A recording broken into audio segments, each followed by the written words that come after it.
जो मेरा उपन्यास है, देखिए ये ऐसा कहा जाता है कि कोई भी लेखक जब कोई उपन्यास लिखता है तो वो उपन्यास उसकी जो स्मृतियां हैं, उसके अनुभव हैं, उसका घर परिवार समाज उसी से निकल के आता है। इसलिए कहते हैं कि हर आदमी की ज़िंदगी में एक दो नॉवेल तो होते ही होते हैं। तो ये जो काला पहाड़ था, जिन दिनों 1992 में जब बाबरी मस्जिद और राम जन्मभूमि का जो हादसा हुआ था और उसने जो इस मेवात को नुकसान पहुंचाया उस हादसे में, क्योंकि यहाँ का जो हिंदू समुदाय है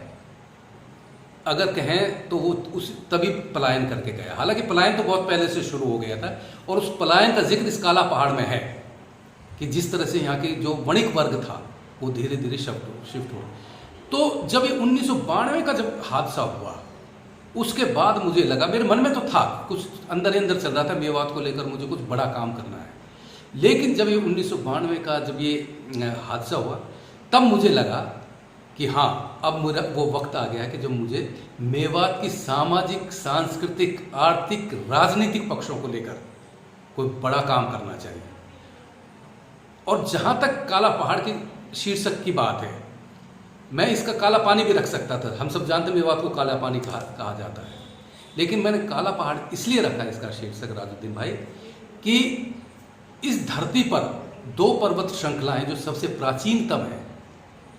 एक अमेरिका में एंडीज पर्वत श्रृंखला और दूसरी अरावली पर्वत श्रृंखला। और इसका यहाँ से जहाँ हम आज बैठे हुए हैं नगीना में, इसको देखो तो इसका पत्थर ग्रेइश है जी। इस काला पहाड़ को मैंने जो लिया है शीर्षक, एक तरह से सिंबॉलिक है, प्रतीकात्मक है कि एक ऐसा पहाड़ जो पूरा गवाह के रूप में पूरा कल्चर को, मेवात के कल्चर को डिपिक्ट करता है। सैगल फाउंडेशन में जो पूनिया जी थे वो तो उनको तो मैं दंग रह गया उस आदमी की उसकी समझ को। उस आदमी को राजुद्दीन जी पैरे के पैरे याद थे काला पहाड़ कि किस तरह से 92 में जब यहाँ वो पुलिस एडमिनिस्ट्रेशन ने जब एक कर्फ्यू लगाया गया गाँव और लोगों ने भाग भाग कर किस तरह से काला पहाड़ में जाके शरण ली थी,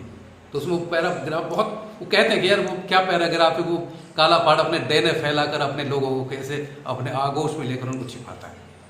तो ये काला पहाड़, और मुझे खुशी इस बात की है कि जिस मेवात को हिंदी अदब में, हिंदी साहित्य में कोई नहीं जानता था, उस मेवात पर आज कितनी PhDs हो रही, कितनी रिसर्च हो रही है। महाराष्ट्र के शिवाजी विश्वविद्यालय में काला पहाड़ MA में पढ़ाया जाता है। कुरुक्षेत्र यूनिवर्सिटी में अब पिछले साल लगाया है उसको MA में पर्चे के रूप में,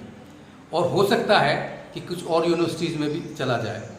तो मेरा इस उपन्यास को लेकर इसकी जो सबसे खूबसूरती, जो कुछ बाद में मुझे पता चला, जो कि शुरू में जब मैं इसमें लिख रहा था, मैंने इसमें संवाद मेवाती दिए थे। इसमें मेवाती लोकगीत, लोकोक्तियाँ है ना, ये सारी तो जब लोगों ने इसको पढ़ा काला पहाड़ को, और जिसका मुझे सबसे ज़्यादा डर था कि पता नहीं लोग मेवाती को कैसे समझेंगे कि नहीं समझेंगे, लेकिन सबसे ज़्यादा जो मज़ा लिया लोगों ने, रस लिया, मेवाती ज़बान का लिया। जो